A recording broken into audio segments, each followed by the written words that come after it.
अस्सलाम वालेकुम प्यारे बच्चों। लास्ट लेक्चर में एक नया चैप्टर हमने शुरू किए थे, origin and evolution of life, ज़िंदगी की इब्तिदा और इर्तिका। इस चैप्टर में बहुत सारा जो टॉपिक है, जो शुरू में मैंने आपको पहले लेक्चर में समझाया, वो इस साल के लिए आपके सिलेबस से डिलीट कर दिया गया। जो सिलेबस इस साल के एग्ज़ाम के लिए है उसमें मॉडर्न थ्योरी ऑफ इवोल्यूशन है। जो उसके ये पॉइंट्स मैंने आपको बताया था कि मॉडर्न थ्योरी ऑफ इवोल्यूशन जो है उस पर वो ये 3 पॉइंट्स पर मुनस्सर करती है, 3 पॉइंट्स पर डिपेंड है। जेनेटिक वेरिएशन, नेचुरल सिलेक्शन और आइसोलेशन। ठीक है, उससे पहले हमने ये कुछ पॉइंट डिस्कस किए थे जो यहाँ काम आएंगे हमारे। Mendelian population, gene pool, gene frequency और वेरिएशन। ठीक है, अब यहाँ पर हमको एक चीज़ देखना है कि जो जेनेटिक वेरिएशन है, मैंने आपको बताया था कि जेनेटिक वेरिएशन मतलब ये कि या तो नंबर ऑफ क्रोमोसोम्स है या स्ट्रक्चर ऑफ क्रोमोसोम है, यानी क्रोमोसोम के साथ में या उसके नंबरिंग में अगर चेंज आता है और उसके ज़रिए जो खुशियात अगर चेंज होती है, तब्दील होती है, तो हम उसको जेनेटिक वेरिएशन कहते हैं। ये जेनेटिक वेरिएशंस के इतने सारे पॉइंट्स हैं। बाद में फिर हम नेचुरल सिलेक्शन को पढ़ेंगे, आइसोलेशन को पढ़ेंगे। ये 3 पॉइंट्स जो है इस नज़रिए के इम्पोर्टेंट पॉइंट्स है, यानी इस 3 पॉइंट्स के ऊपर ये नज़रिया मुनस्सर करता है, ये डिपेंड करता है। जेनेटिक वेरिएशन में gene mutation, genetic recombination, gene flow, genetic drift और क्रोमोसोमल एबरेशंस, इसकी 4 टाइप से क्रोमोसोमल एबरेशन की वो अपन आगे पढ़ेंगे। डिलेशन, डुप्लीकेशन, इन्वर्शन, इस तरह से उसके नाम है, वो आगे अपन उसको कंटिन्यू मुसलसल आगे पढ़ते रहेंगे। तो पहले इस जेनेटिक वेरिएशन में ये 1 बाय 1 ये सब चीज़ें हम पढ़ेंगे और इसको डिटेल विथ एग्जांपल समझने की कोशिश करेंगे। इसके पहले का जो भी था, जैसे वेरिएशन किसे कहते हैं, उसके लिए ये मियोसिस फर्स्ट का प्रोफेस फर्स्ट कैसे जिम्मेदार है, frequency, gene pool, Mendelian population, ये सारी चीज़ों को जहन में रखिए ताकि इसके बाद आने वाली ये जो भी पॉइंट्स है ये बआसानी आप लोग उसको समझ पाएंगे, क्योंकि ये एक दूसरे पर डिपेंड है। चलिए तो चलते हैं पहले जेनेटिक वेरिएशन, उसके ये डिफरेंट पॉइंट्स, बाद में नेचुरल सिलेक्शन को हम लोग पढ़ेंगे। जेनेटिक वेरिएशन मैंने अभी आपको कहा, वेरिएशन किसे कहते हैं, यहाँ हमने बहुत अच्छे से समझे थे कि वो तब्दीली जो एक नूह के जानदारों के अंदर पाई जाती है, या वालिदैन या बच्चों के दरमियान पाई जाती है, या एक ही वालिदैन के 2 बच्चों के दरमियान पाई जाती है। उसकी अच्छी डेफिनेशन वही है कि एक नूह के जानदारों के दरमियान पाया जाने वाला जो फ़र्क है, जो डिफरेंस है, उसको अपन वेरिएशन कहते हैं, उसको तगय्युर कहते हैं। ठीक, अब ये जो वेरिएशन है, ये वेरिएशन के बहुत सारे रीज़न्स है, बहुत सारे वजूहात हैं, लेकिन एक अहम वजह उसकी वो है क्रोमोसोमल स्ट्रक्चर, क्रोमोसोम की साख और नंबर ऑफ क्रोमोसोम्स के नंबर्स। अगर यहाँ कोई चेंज होता है, यहाँ कोई तब्दीली होती है, तो उस वेरिएशन को हम जेनेटिक वेरिएशन कहेंगे। तो याद रखिए, जेनेटिक वेरिएशन का मतलब ये है कि क्रोमोसोम यानी लोनिये की साख और उसके नंबर्स, उसकी तादाद, अगर उसमें कोई तब्दीली हो, उसमें कोई चेंज हो, उसकी वजह से अगर तगय्युर आता हो, तो उससे जेनेटिक वेरिएशन, उससे जेनेटिक यानी नस्लियाती तगय्युर हम कहेंगे। अब चलते हैं ये जेनेटिक वेरिएशन के ये जो डिफरेंट पॉइंट्स है, उसमें पहला है जीन म्यूटेशन। याद रखिए ये जीन म्यूटेशन क्या चीज़ है, 1 बाय 1 हम उसको पढ़ने की कोशिश करेंगे। जीन म्यूटेशन जो है, देखिए यहाँ वेरिएशन, म्यूटेशन, इवोल्यूशन, ये जो वर्ड्स आते हैं, ये तमाम में लफ्ज़ी मानों में बहुत सारी चीज़ें एक जैसी है। मतलब एक अगर सबका शॉर्ट में अगर मीनिंग हम देखते हैं तो सबके माने तब्दीली होगी, चेंज होगा, लेकिन सब में होने वाला चेंज एक जैसा नहीं है। जैसे वेरिएशन को हमने देखे, तगय्युर को देखे, बहुत ही माइनर चेंज उसे कहा जाता है, बहुत छोटी सी तब्दीली कहते हैं। लेकिन इवोल्यूशन में क्या हुआ, इवोल्यूशन में एक ऐसी तब्दीली जो रिमार्केबल है, जिसको अपन आसानी से शनाख्त कर सकते हैं। प्लस वेरिएशन हर नस्ल में आएगा, जैसे एक नस्ल के जानदार है और दूसरे नस्ल के जानदार है, तो उनमें तगय्युर पाया जाएगा। जैसे वालिदैन और बच्चों में जो फ़र्क है, क्या है वो, इट इज़ अ वेरिएशन, एक तरह का तगय्युर, एक तरह का वेरिएशन है वो। लेकिन इवोल्यूशन जिसे हम कहेंगे, उसके लिए एक बहुत लंबा वक्त, बहुत लंबा एक अरसा लगेगा, बहुत एक लंबे अरसे के बाद तब्दीली आएगी और वो परमानेंट होगी। समझ में आ गया? तो ये सब चीज़ें हैं। यहाँ म्यूटेशन हम उससे कह रहे हैं, म्यूटेशन के माने ये होते हैं कि सडन चेंज। समझ लो बेटा, क्या माने हैं उसके? Sudden change. चेंज तो है, तब्दीली तो है, लेकिन अगर अचानक आती हो, इवोल्यूशन में क्या होगा? तब्दीली तो आएगी, लेकिन एक लंबे अरसे के बाद, एक बहुत बड़ा टाइम पीरियड उसके अंदर गुजरेगा, धीरे धीरे आएगी और परमानेंट, ग्रेजुअल बोलते हैं उसको, यानी वन बाय वन, एक स्टेप के बाद दूसरी स्टेप, तीसरी स्टेप, इस तरह से। लेकिन यहाँ म्यूटेशन में ऐसा नहीं होगा। एक नस्ल में वो खुसूसियात नहीं थी, दूसरे नस्ल में फ़ौरन पाएगी, यानी जिसको सडन चेंज कहते हैं। क्या कहते हैं उसको? Sudden change. अगर अचानक कोई तब्दीली आती है और वो अचानक आने वाली तब्दीली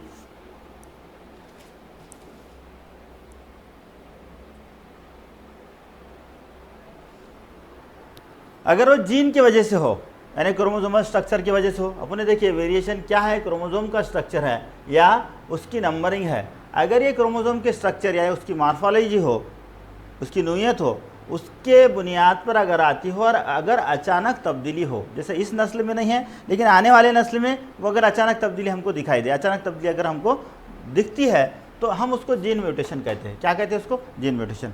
बहुत सारे कई इसके एग्जाम्पल्स है। एक एग्जाम्पल एल्बिनिज़म जो है वो उसका एक बेस्ट एग्जाम्पल है। आपने देखे कि कुछ लोगों की जो स्किन है, जिल्द, इवन उसके बाल वगैरह पूरे हेरिडेटरी, वो जो बच्चे हैं वो उस तरह से एकदम वाइटिश वो उनकी स्किन होती है। इवन सर के बाल ये है, ये एब्रो के ऊपर पाए जाने वाले बाल, ये सब के सब।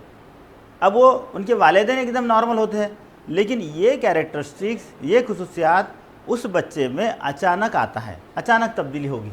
और ये जो अचानक तब्दीली है, उस अचानक तब्दीली की वजह होती है कि उसके अंदर इस कैरेक्टर्स को, इस खुसूसियात को मुंतकिल करने वाले जीन के स्ट्रक्चर में साथ में तब्दीली हुई है, इसीलिए उसको जीन म्यूटेशन कहा गया है।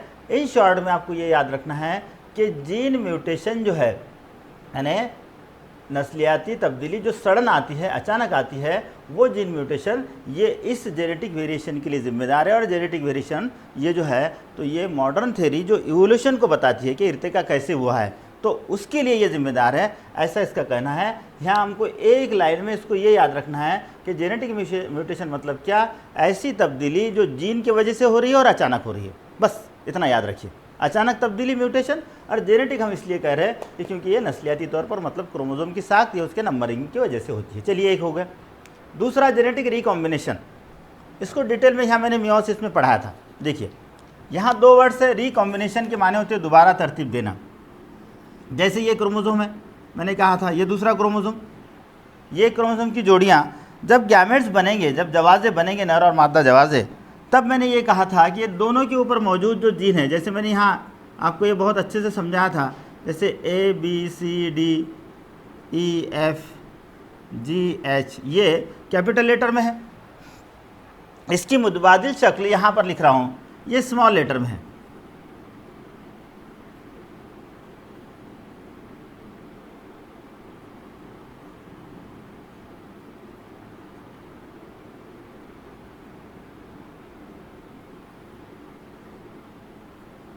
अब ये एक तरफ कैपिटल लेटर, एक तरफ स्मॉल लेटर, दोनों भी, ये भी एक कहलाएगा, ये भी एक कहलाएगा। मतलब ये है कि ये दोनों जीन एक जैसे खुसूसियात को मुंतकिल करने वाले जीन हैं। ये दोनों क्रोमोसोम को हम होमोलॉगस कहते हैं, एक जैसे जीन है।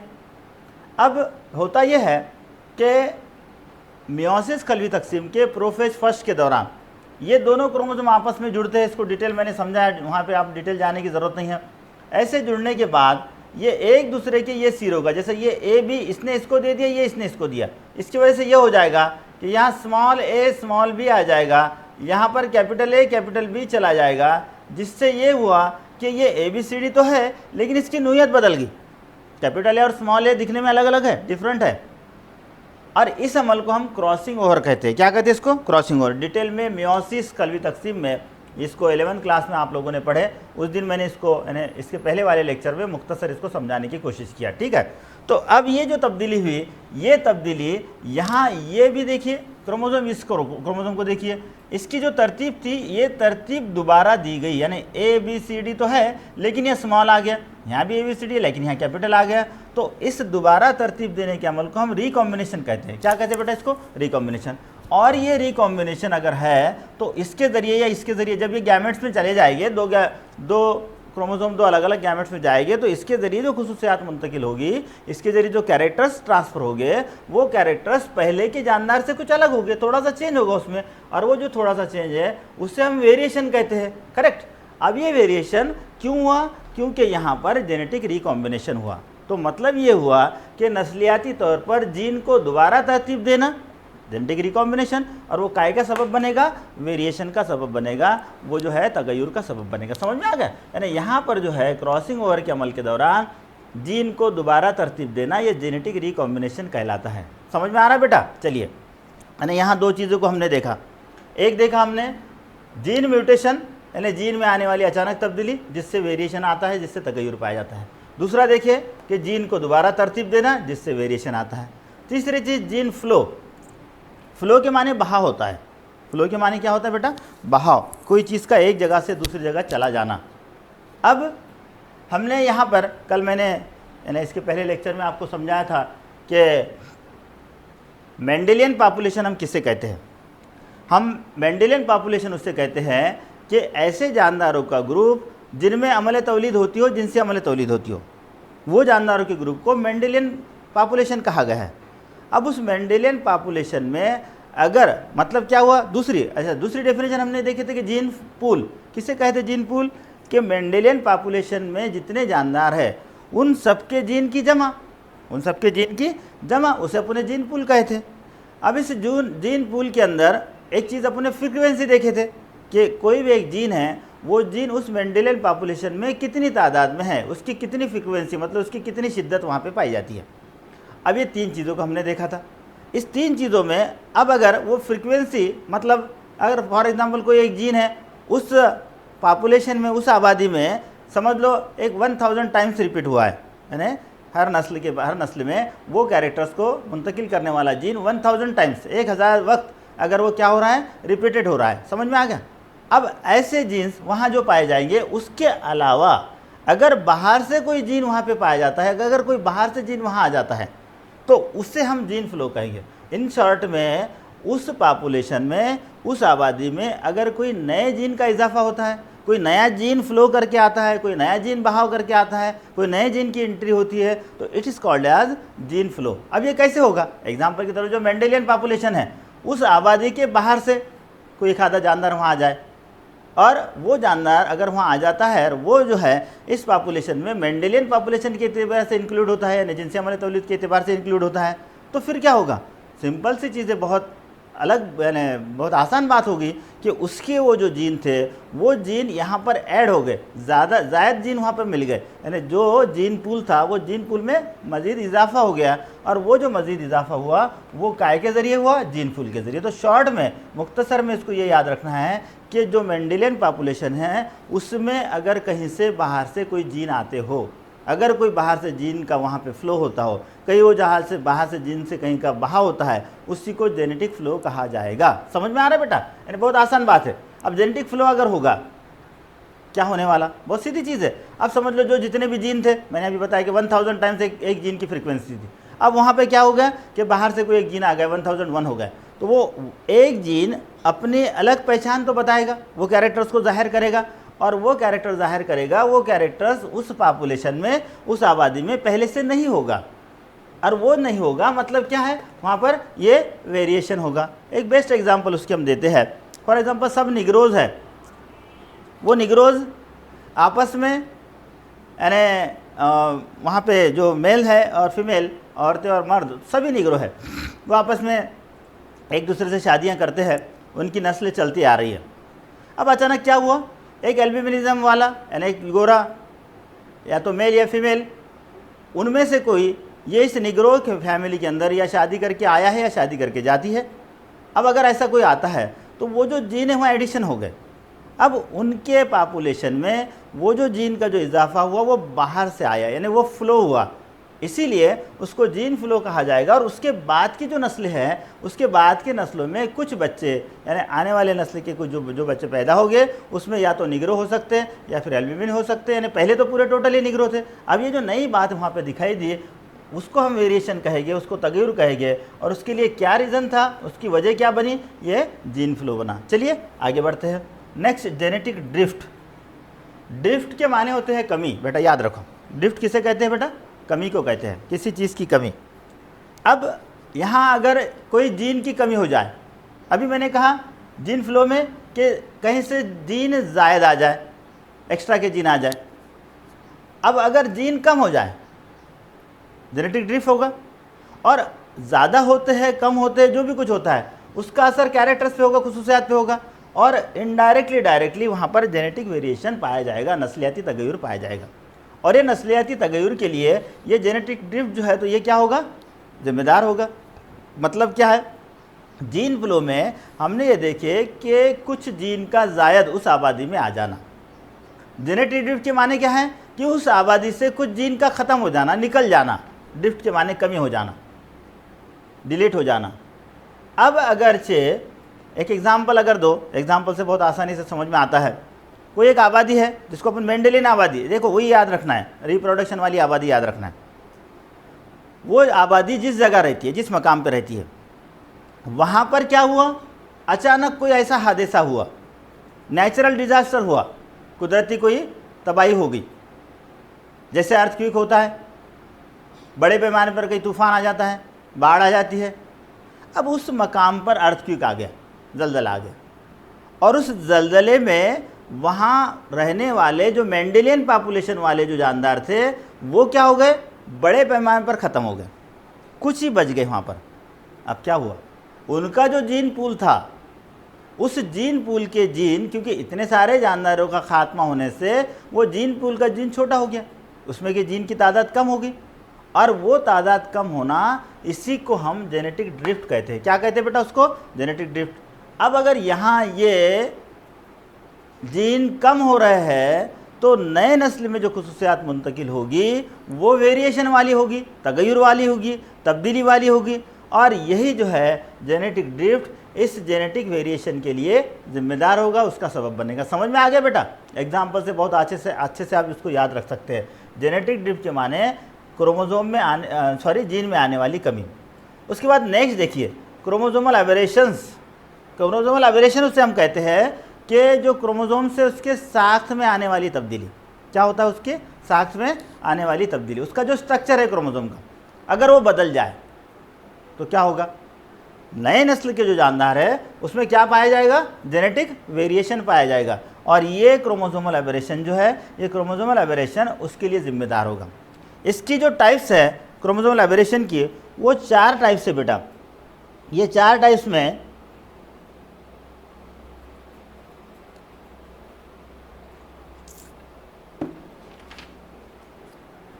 यहाँ देखिए, इसको लिख रहा हूँ मैं, और फिर 1 बाय 1 इसको समझेंगे हम। क्रोमोसोमल एबरेशन की जो है, इसकी 4 टाइप्स है, ठीक है। एक को कहते हैं डिलेशन, ओके। दूसरे को कहते हैं डुप्लीकेशन, तीसरे को कहते हैं इन्वर्शन, चौथे को कहते हैं ट्रांसलोकेशन, ओके। चलो बेटा, अब इसको समझते हैं। क्रोमोसोम की जो साख्त है, इस क्रोमोसोम की साख्त में अगर कोई भी चेंज हो, कोई भी तब्दीली हो, तो उसको क्रोमोसोमल एबरेशन कहा जाता है। उसको क्या कहते हैं, क्रोमोसोमल एबरेशन। शुरू में मैंने यहाँ कहा था कि अगर जीन या क्रोमोसोम के नंबर, क्रोमोसोम की साख्त में अगर तब्दीली आए तो उसकी वजह से क्या होगा, जेनेटिक वेरिएशन होगा। यहाँ इसका ताल्लुक क्रोमोसोम की साख्त से है। अब क्रोमोसोम की साख्त में तब्दीली होगी, जेनेटिक वेरिएशन होगा। लेकिन उसके साख्त में होने वाली तब्दीली ये 4 तरह से हो सकती है। एक तो डिलेशन होगा, उसमें डुप्लीकेशन होगा, इन्वर्शन होगा, या ट्रांसलोकेशन होगा। अब डिलेशन होगा मतलब क्या होगा, डिलीट करना। बहुत सिंपल चीज़ है, हम देखते हैं मोबाइल वगैरह में आप क्या करते हैं, अगर डेटा बहुत ज़्यादा हो तो आप उसको डिलीट करते हैं, या कोई मैसेज हमको नहीं चाहिए हम उसको डिलीट करते हैं। डिलीट करने का मतलब है कम करना, कम हो जाना। यहाँ नेचुरली ऐसा कभी होता है या एक्सीडेंटली कभी ऐसा होता है। जैसे एग्जाम्पल के तौर पर यहाँ एक क्रोमोसोम बना रहा हूँ मैं, ये क्रोमोसोम, इस क्रोमोसोम पर यहाँ पर इस तरह के जीन है, इसकी एक जोड़ी रहेगी, वो भी इसी तरह से रहेगा। यहाँ सिंगल बना रहा हूँ, याद रखिए। जैसे ये ए है, बी है, सी है, डी है, ई है, एफ है, जी है, एच है, समझ लो बेटा। इसकी एक जोड़ी दूसरी है, दोनों मिलाकर जो है खुसूसियात को मुंतकिल करेगी। अब क्या हुआ, जब क्रॉसिंग ओवर का अमल हुआ या जब गैमेट्स बने, उस दौरान ये जो क्रोमोसोम्स थे, इस क्रोमोसोम में से ये जो क्रोमोसोम आपके सामने मैंने इसको बनाया हूँ, ड्रॉ किया हूँ, इस क्रोमोसोम में कुछ जीन डिलीट हो गए, कुछ जीन निकल गए। जैसे यहाँ इसके डिलीशन के बाद क्या हुआ देखो, जैसे फॉर एग्जांपल ये है ए बी, यहाँ से सी डिलीट हो गए, D E F G H, ठीक समझ रहे हो बेटा। अब क्या हुआ देखिए, यहाँ पर ये A B C D E F G H, यहाँ ए बी, यहाँ सी डिलीट हो गया। अब जब ये गैमेट्स में जाएगा, कोई जवाजे में जाएगा, और इसकी जब जोड़ी दूसरे उधर से किसी दूसरी जगह से, क्योंकि अगर समझ लो ये मेल ने मुंतकिल किया तो यहाँ फीमेल मुंतकिल करेगी, कोई ट्रांसफ़र करेंगी, ये करेक्ट होगा। इसमें होगा A B C D E F G H, sorry small में लिखता हूँ इसको ताकि समझ में आ जाए, समझ रहे बेटा। अब क्या है, अब यहाँ पर ये A B C, A B का तो यहाँ जोड़ियाँ बनेंगी, खुसूसियात मुंतकिल होगी, जो भी खुसूसियात इसके ज़रिए मुंतकिल होती है, डी की बनेंगी, ई की बनेंगी, सब है। अब ये सी को कोई जोड़ी नहीं है, क्योंकि वहाँ क्या हुआ, सी वाला हिस्सा डिलीट हो गया, सी वाला हिस्सा ख़त्म हो गया। अब अगर उसको कोई जोड़ी ही नहीं मिलेगी तो वो खुसूसियात मुंतकिल नहीं होगी, वो खुसूसियात मुंतकिल नहीं होगी मतलब वो खुसूसियात की कमी पाई जाएगी, मतलब यहाँ पे तगय्युर पाया जाएगा, चेंज पाया जाएगा, वेरिएशन पाया जाएगा, समझ रहे ना। तो इसे कहते हैं क्रोमोसोमल डिलेशन। क्या कहते हैं बेटा इसको, मतलब क्रोमोसोम की साख में से किसी जीन का डिलीट हो जाना, किसी जीन का निकल जाना, इसको क्रोमोसोमल डिलेशन कहते हैं। समझ में आ रहा है, आगे बढ़ते हैं। अब क्या हुआ, दूसरा जो है उसको डुप्लीकेशन कह रहे हैं हम। क्या कह रहे हैं बेटा, उसको डुप्लीकेशन। अब डुप्लीकेशन के माने है डबल हो जाना, समझ रहे हैं। अब जब ये क्रोमोसोम, जैसे यहाँ इसी को देखते हैं, ये ए बी सी डी इस तरह से है, ठीक, इस पर भी ये है। जब यहाँ क्रॉसिंग ओवर का अमल होगा, आपस में एक दूसरे से जुड़ेंगे, और जब ये एक यहाँ से अलग हो जाएगा ये क्रोमोसोम, यहाँ अलग होने के बाद क्या हुआ, यहाँ जब ये एक दूसरे से अलग हो गया और यहाँ जब क्रोमोसोम की तरतीब दोबारा से बनी तो ये ए बी सी डी, ठीक है, तो यहाँ डी डबल आ गया,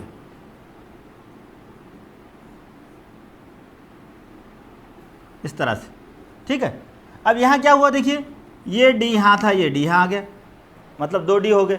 और जब ये दूसरे क्रोमोसोम के साथ मिलकर, यानी यहाँ एक मेल गैमेट जो है नर जवाजे के ज़रिए ये मुंतकिल होगा, ये फीमेल गैमेट के ज़रिए मुंतकिल होगा। अब ये दोनों में जब ये दोनों का मैच किया जाएगा तो एक यहाँ डी एक्स्ट्रा होगा, ज़ायद होगा, और ये डी यहाँ ज़ायद होगा, क्योंकि यहाँ क्या हुआ, डुप्लीकेशन हुआ, दोहरा हुआ।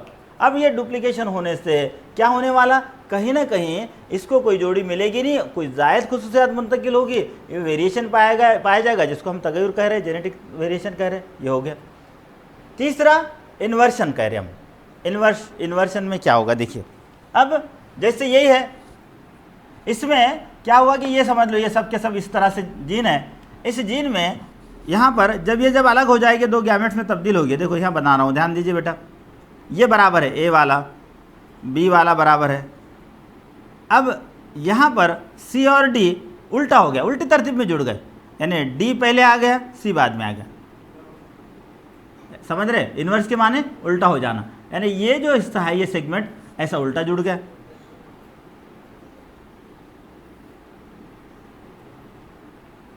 समझते हो। अब ये इन्वर्ट होने से क्या हुआ, इसके साथ जो जोड़ी बनेगी वो जोड़ी सही नहीं बनेगी, और उसके लिए जिम्मेदार ये जो जोड़ी है ये इस वेरिएशन का सबब बनेंगी, तगय्युर का सबब बनेंगी। इसको कहते हैं हम इन्वर्शन, यानी तरतीब का उल्टा जुड़ जाना। यहाँ जीन का डिलीट हो जाना, कुछ जीन का निकल जाना, यहाँ कुछ जीन का ज़ायद यहाँ ऐड हो जाना, इसको अपन डुप्लीकेशन कह रहे हैं, इसको इन्वर्शन कह रहे हैं। एक ट्रांसलोकेशन, लोकेशन के माने होते हैं मकाम। अब जब जीन एक जगह से दूसरी जगह, यानी क्रॉसिंग ओवर के दौरान मुंतकिल किए जाते, ये क्रोमोसोम इसको देगा, ये क्रोमोसोम इसको देगा, उस दौरान अगर कोई दूसरे जीन वहाँ पर आ जाए जो नहीं चाहिए थे, उसका मकाम अलग है, किसी दूसरी जगह है, उसने अपना मकाम चेंज कर दिया। जैसे यहाँ पर देखो एग्जाम्पल के तौर पर यही क्रोमोसोम समझ में आसानी से आता है। यहाँ ABCD इस तरह से था। अब जब ये क्रॉसिंग ओवर का अमल हुआ और दोबारा इसको तरतीब दी गई, रिकॉम्बिनेशन हुआ, तो यहाँ क्या हो गया, यहाँ कुछ दूसरे मकाम से जीन जैसे MNO आ गए यहाँ पर। ठीक है, ये MNO आ गया, यानी ये ABC की जगह, फिर ये D एज इट इज़ है, फिर E है, F है, G है, H है, इस तरह से। ठीक, समझ रहे हो बेटा? मतलब क्या हुआ, देखो ये जो MNO है, ये MNO ABC की जगह आ गया, ट्रांसलोकेट हो गया, यानी उसका लोकेशन बदल गया, उसका मकाम बदल गया। अब अगर ऐसा भी होगा तो इसके साथ वाला जो जीन है इसकी जोड़ियाँ नहीं बनेगी, क्योंकि यहाँ तो ABC होगा। नहीं, समझ रहे हैं ना बेटा? अब ये जो है, ये अगर ये मैच नहीं होगा पेयर, तो फिर क्या होने वाला, वो सीधी सीधी बात है, वो जेनेटिक वेरिएशन होगा। तो इस क्रोमोसोमल एबेरेशन जो है, इस क्रोमोसोमल एबेरेशन के ज़रिए इस तरह से जेनेटिक वेरिएशन पाया जाता है।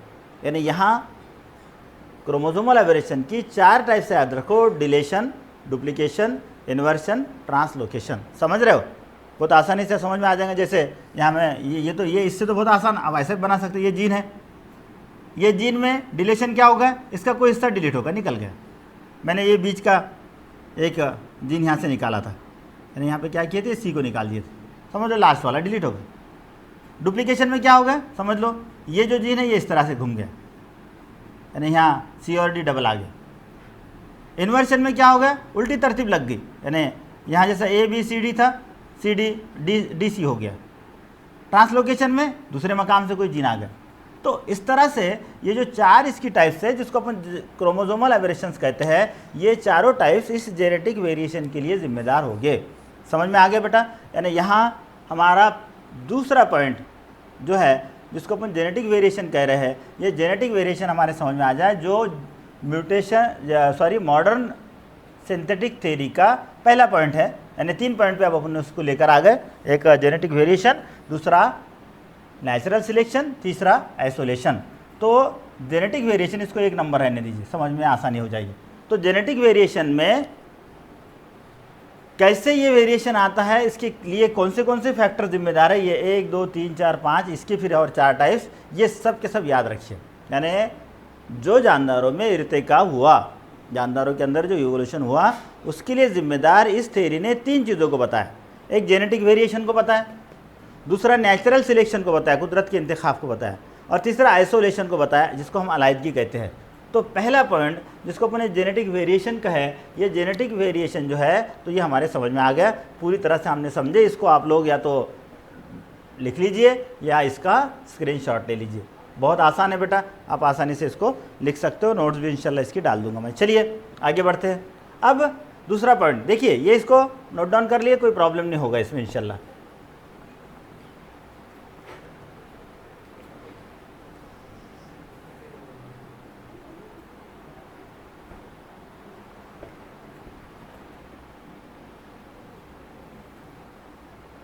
दूसरा पॉइंट है नेचुरल सिलेक्शन, कुदरत का इंतखाब।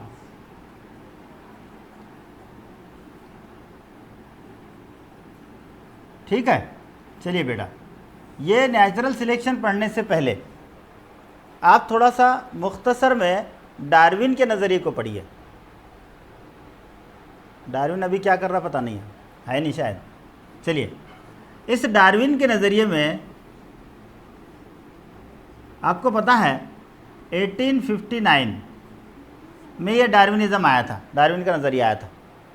और इस डार्विन के नज़रिए को बहुत ज़्यादा, यानी इर्तिकाई नज़रियों में बहुत ज़्यादा एक्सेप्ट, बहुत ज़्यादा कबूल किया जाने वाला नज़रिया कहा जाता है। बहुत ज़्यादा लोगों ने इसको माने थे। क्यों?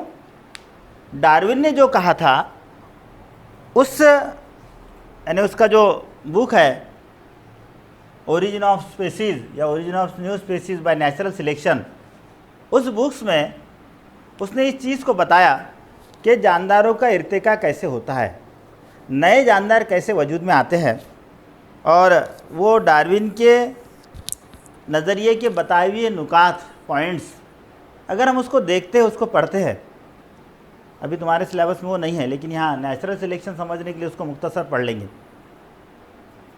तो हमारे ये समझ में आएगा कि कहीं ना कहीं इर्तिका हुआ, कहीं ना कहीं इवोल्यूशन हुआ। चलिए इसको मुख्तसर में मैं आपको समझाने की कोशिश करूंगा ताकि आप नेचुरल सिलेक्शन को समझ सकें, क्योंकि डार्विन के नज़रिए को ही थ्योरी ऑफ नेचुरल सिलेक्शन कहा जाता है, कुदरती इंतखाब का नज़रिया कहा जाता है। तो इसका पहला पॉइंट था, क्या पॉइंट था बेटा इसका? पहला पॉइंट ये था इसका कि सभी जानदारों में रिप्रोडक्शन तो पाया जाता है, अमल तौलीद तो पाई जाती है, लेकिन सब में कसीर तादाद में जानदारों को पैदा करने की सलाहियत होती है, जिसको उसने ओवर प्रोडक्शन कहा था। क्या कहा था उसको? ओवर प्रोडक्शन, यानी जानदार में रिप्रोडक्शन, अमल तौलीद, अपने जैसे जानदारों को पैदा करने की सलाहियत को कहा जाता है। लेकिन अगर अपने जैसे जानदारों को पैदा करने की सलाहियत कसीर हो, बहुत ज़्यादा जानदार पैदा करने की सलाहियत अगर हो, तो उससे हम ओवर प्रोडक्शन कहते हैं। क्या कहते हैं उसको? Over production.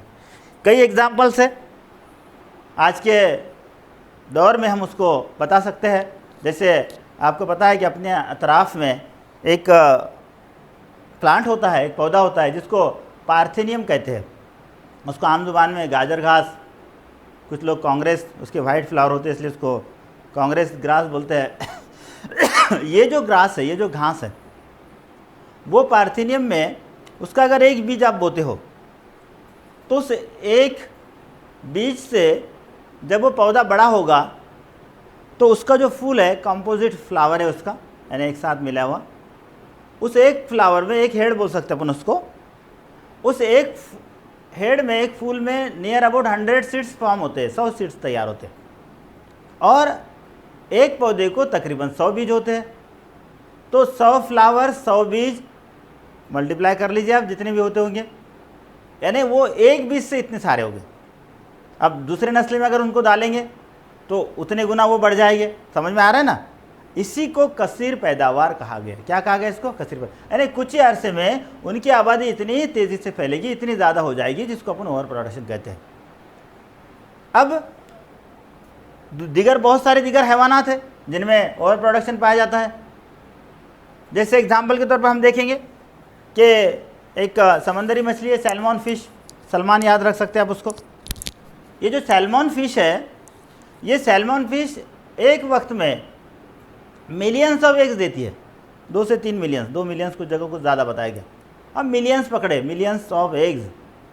अब वो सभी एग्स, सभी अंडे हैच होते हैं, यानी सभी अंडे के फूटने का अमल होता है, उससे फिर सैल्मन फिश पैदा होती है, फिर वो एग देने लगती है। अब मिलियंस इंटू मिलियंस करो, फिर उसके बाद वो मिलियंस इंटू ट्रिलियंस, फिलियंस, जो भी कुछ होता होगा, मैथमेटिक्स मुझे इतना आता नहीं है, आप उसको कर लेना और बाद में मुझे बता देना सर इतने हो गए। अब ये जो तादाद बढ़ रही है उसको हम ओवर प्रोडक्शन कहते हैं। साइंटिफिक व्यू से उसको देखा जाए तो वो जानदारों की 10 नस्लों में विद इन 10 जनरेशन उनकी जो आबादी होगी, उसका जो मतलब जैसे तादाद बोलेंगे वो ये होगी कि ये जो पूरी दुनिया है, इस दुनिया से 10 गुना ज़्यादा उनका वज़न हो जाएगा। ऐसा नहीं होता है, लेकिन कभी नहीं होता। उसी को यानी ओवर प्रोडक्शन तो है, लेकिन दूसरी चीज़ डार्विन ने ये कहा था कि ओवर प्रोडक्शन होने के बावजूद पॉपुलेशन जो है, आबादी जो है, तो ये क्या रहती है? कांस्टेंट रहती है। यानी आबादी एक अरसे तक, कुछ वक्त तक कांस्टेंट, मुस्तकिल रहती है, अचानक नहीं बढ़ती है। जैसे अमरावती शहर की आबादी आज 15 लाख है और कल जाके 40 लाख होगी, नहीं होता है बेटा ऐसा। आबादी बढ़ेगी, ज़रूर इजाफा होगा, लेकिन अचानक नहीं बढ़ेगा, चलती है। इसको पॉपुलेशन कांस्टेंट कहते हैं, आबादी का मुस्तकिल रहना। क्यों रहता है? जैसे मैंने अभी आपको कहा, सैल्मन फिश का एग्जांपल दिया, तो ज़रूरी नहीं कि सभी एग्स हैच हो जाए। सबसे पहले तो सब एग्स मतलब उसके अंदर रिप्रोडक्शन होगा, ज़रूरी नहीं है, क्योंकि मछलियों में एक्सटर्नल रिप्रोडक्शन होता है। फिर सब हैच हो जाएगी, ज़रूरी नहीं है। सब अंडे फूटेगी, ज़रूरी नहीं है। उससे निकलने वाली सब मछलियाँ ज़िंदा रहेगी, ज़रूरी नहीं है। वो सब बड़ी होगी, ज़रूरी नहीं है, क्योंकि दूसरी मछलियाँ, दूसरे जानदार उसका शिकार करेगी, उसका खात्मा होगा। उसकी वजह से यहाँ पर जो पॉपुलेशन है, उसकी आबादी है, वो क्या रहेगी? कांस्टेंट रहेगी। आबादी तो बढ़ेगी, लेकिन एक अरसे तक वो कैसी रहेगी? मुस्तकिल रहेगी। उसका रीज़न है, उसे कहते हैं स्ट्रगल फॉर एग्जिस्टेंस। क्या करते हैं बेटा उसको? स्ट्रगल फॉर एग्जिस्टेंस, यानी हमारे वजूद को, हमारे बका को कायम रखने के लिए जो जद्दोजहद की जाती है उसको स्ट्रगल फॉर एग्जिस्टेंस बोलते हैं। तनज़्ज़ुल बका, शायद ऐसा कुछ वर्ड है, उसको जाने दो, उर्दू में बहुत भारी वर्ड है वो। स्ट्रगल फॉर एग्जिस्टेंस, बका को कायम रखने के लिए जद्दोजहद, ये बहुत अच्छा वर्ड है उसके लिए। अब ये अपनी बका को, अपने वजूद को कायम रखने के लिए जो जद्दोजहद जानदार करेगा, जैसे मैंने अभी कहा कि सभी एग्स फूटेंगे नहीं फूटेंगे, फिर वो छोटी मछलियाँ हैं, बड़ी मछलियाँ उनको खा जाएगी, उसमें से बचने की कोशिश, जो बच जाते हैं। स्ट्रगल फॉर एग्जिस्टेंस के लिए उसको क्या करना पड़ेगा? 3 तरह से स्ट्रगल करना पड़ेगा, अपने जैसे जानदारों से, अपने से दूसरे दिगर जानदारों से, और तीसरा एनवायरनमेंट से। जो अपने जैसे जानदारों से स्ट्रगल करेगा उसको कहते हैं इंट्रा स्पेसिफिक, बाहर वाले जानदारों से करता है उसको कहते हैं इंटर स्पेसिफिक, और तीसरा होता है एनवायरमेंटल। इन्वायरमेंटल यानी ये माहौल से उसको जद्दोजहद करना पड़ेगी। मतलब क्या? जैसे एग्जाम्पल के तौर पर एक एग्जाम्पल अक्सर मैं देता हूँ कि कोई एक फील्ड है, कोई एक मकाम है, उस फील्ड से कोई जानदार घास के तौर पर ग़िज़ा हासिल करते हैं, जैसे घोड़े हासिल कर रहे हैं। अब ये घोड़े वहाँ पर अगर ग़िज़ा हासिल कर रहे हैं तो वो जो एक कोई पर्टिकुलर घोड़ा होगा उसको दिगर घोड़ों के साथ कॉम्पीट करना पड़ेगा, क्योंकि वो भी तो घास खाते हैं। ये हो गया इंट्रा स्पेसिफिक। अब तीसरा ये होगा कि दूसरे जानदार जो घास खाते हैं, तुम्हारे जैसे गधे हैं, बैल है, तुम्हारे जैसे नहीं, मतलब बैल है, गधे है, भैंसा है, कुछ गाय है, ये सब। अब ये सब भी घास खाते हैं, तो उस घोड़े को फिर यहाँ इंटर स्पेसिफिक स्ट्रगल करना पड़ेगा, यानी उनके साथ भी स्ट्रगल करना पड़ेगा। तीसरा एनवायरनमेंट, हर वक्त माहौल एक जैसा नहीं रहेगा, कभी बारिश हो जाएगी, कभी धूप रहेगी, कभी कुछ और प्रॉब्लम्स आएंगे। अब ये सब का स्ट्रगल करना है उसको, सब तरह से उसको जद्दोजहद करना है। तो क्या करना पड़ेगा? उसको अपने आप में एक तब्दीली लाना पड़ेगी, और ये जो तब्दीली है उस तब्दीली को कहा गया वेरिएशन। क्या कहा गया बेटा उसको? वेरिएशन। मतलब इस स्ट्रगल में, इस जद्दोजहद में अगरचे वो कामयाब होना चाहता है तो अपने आप में तब्दीली लाना पड़ेगी। जैसे मैंने अब ये जो एग्जांपल दिया उसमें उसको क्या करना पड़ेगा? ये बाकी जानदार आने से पहले आ जाना पड़ेगा, या उनके बाद आना पड़ेगा, या कुछ ना कुछ ऐसी तरतीब बनाना पड़ेगी जो उसके लिए तब्दीली हो।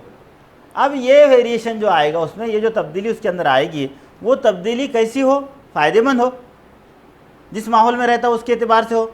जैसे अगर बहुत गर्म माहौल है, अपने यहाँ का पता होगा आपको कि बहुत हाई टेम्परेचर होता है गर्मियों के दिनों में। अब वो गर्मियों के दिनों में आप क्या कर रहे हो? पूरे इस तरह के कपड़े पहन रहे हो कि जो कश्मीर में 0 डिग्री सेल्सियस पे पहनते हैं। बचोगे नहीं, मर जाओगे। बहुत सर्दी है, माइनस में चल रही है, आप रेशम के कपड़े पहन रहे हो, बचोगे नहीं। वहाँ जो तब्दीली आपको लाना होगी वो उस माहौल के एतबार से लाना होगी। अगर हम फ़ायदेमंद तब्दीली करते हैं तो वहाँ जाकर, जैसे वेरिएशन तो होगा, मतलब तगय्युर होगा, तब्दीली होगी, लेकिन तगय्युर 2 तरह से होता है, एक फ़ायदे वाला, एक नुकसानदेह। अगर फ़ायदे वाला होता है तो जाकर जिसमें फ़ायदे वाला है वो ज़िंदा रहेगा, फ़ायदे वाला ज़िंदा रहेगा तो उसी को कहा जाता है कि अगर वो जानदार ज़िंदा रहता है तो इसका मतलब ये है कि उसका इंतखाब कुदरत ने किया, और इसी को नेचुरल सिलेक्शन कहा जाता है। समझ में आ गया बेटा? ये नेचुरल सिलेक्शन यानी क्या हुआ? ये वेरिएशन अगर फ़ायदेमंद है तो उसका इंतखाब किसने किया? कुदरत ने। उसको रहने की इजाज़त दिया, मस्त रह सकता है, क्योंकि उसने अपने आप में तब्दीली कैसे किया? माहौल के एतबार से किया। ये इंटर स्पेसिफिक के एतबार से किया। इस सब जद्दोजहद में कामयाब होने के एतबार से तब्दीली किया, और अगर वो तब्दीली सक्सेस हो जाए तो वो नेचुरल सिलेक्शन कहलाएगा। और नेचुरल सिलेक्शन, अब यहाँ से देखिए, यहाँ से ये ओवर प्रोडक्शन से पॉपुलेशन कांस्टेंट रहा, उसको स्ट्रगल करना पड़ा, और यहाँ उसको वेरिएशन करना पड़ा, तब्दीली लाना पड़ी। तब्दीली लाया, इसका मतलब क्या हुआ कि यहाँ का ये जो जानदार था इससे ये अलग हो गया, इससे ये क्या होगा? डिफर हो गया, इसमें यहाँ तब्दीली होगी। इसी को इसने, किसने? डार्विन ने इसको इवोल्यूशन कहा। इसको डार्विन ने क्या कहा? इवोल्यूशन। इसके खामियां वगैरह हमको पढ़ना नहीं है, सिर्फ यहाँ ये याद रखना था कि नेचुरल सिलेक्शन कैसे होता है। यहाँ तक लाकर आपको छोड़ दिया मैंने। तो ओवर प्रोडक्शन था, पॉपुलेशन स्टेबल था, फिर भी इसको स्ट्रगल करना पड़ा। 3 तरह से स्ट्रगल करा, स्ट्रगल में कामयाबी के लिए अपने आप में तब्दीली लाया, और तब्दीली लाया मतलब ये तब्दीलशुदा जानदार था, तब्दीली पॉजिटिव थी, तब जाके नेचुरल ने, ये कुदरत ने उसका इंतखाब किया, और इसी तरह से ये नेचुरल सिलेक्शन के ज़रिए एक नए स्पीसीज़ का आगाज़ हुआ। यानी यहाँ पे इसका लास्ट पॉइंट है न्यू स्पीसीज, उसको ओरिजिन ऑफ स्पीसीज कहा जाता है, यानी नए स्पीसीज का आगाज़ इस तरह से ये सब चीज़ों के ज़रिए हुआ, ऐसा इस डार्विन के नज़रिए का कहना है। यानी ये न्यू स्पीसीज यहाँ फॉर्म होगी, समझ रहे बेटा। अब ये जो नेचुरल सिलेक्शन है, ये जो कुदरत का इंतखाब है, ये कुदरत का इंतखाब इस मॉडर्न थ्योरी का दूसरा पॉइंट है कि कैसे नेचुरल सिलेक्शन होता है। ठीक, अब ये जो नेचुरल सिलेक्शन है कुदरत का इंतखाब, ये कुदरत का इंतखाब कैसे होता है, कैसे कुदरत उसको रहने की इजाज़त देता है, ये सारी चीज़ें इंशाअल्लाह ताला नेक्स्ट लेक्चर में हम देखेंगे, क्योंकि नेचुरल सिलेक्शन और आइसोलेशन 2 पॉइंट्स हैं। जितने अगर हो जाए एक ही लेक्चर में, अगर दोनों होते हैं तो बहुत अच्छी बात, दोनों को कंप्लीट करने की कोशिश करेंगे, और अगर एक में नहीं होते हैं तो फिर नेचुरल सिलेक्शन एक में और आइसोलेशन को दूसरे में समझाने की कोशिश करेंगे। हो सकता दोनों एक ही में कंप्लीट हो जाए। तो अगले लेक्चर में इसके बचे हुए 2 पॉइंट्स, नेचुरल सिलेक्शन और आइसोलेशन, जेनेटिक वेरिएशन यहाँ ख़त्म हुआ, नेचुरल सिलेक्शन का इंट्रोडक्शन मैंने आपको बता दिया। इंशाअल्लाह ताला अगले लेक्चर में मिलते हैं नेचुरल सिलेक्शन और आइसोलेशन के साथ।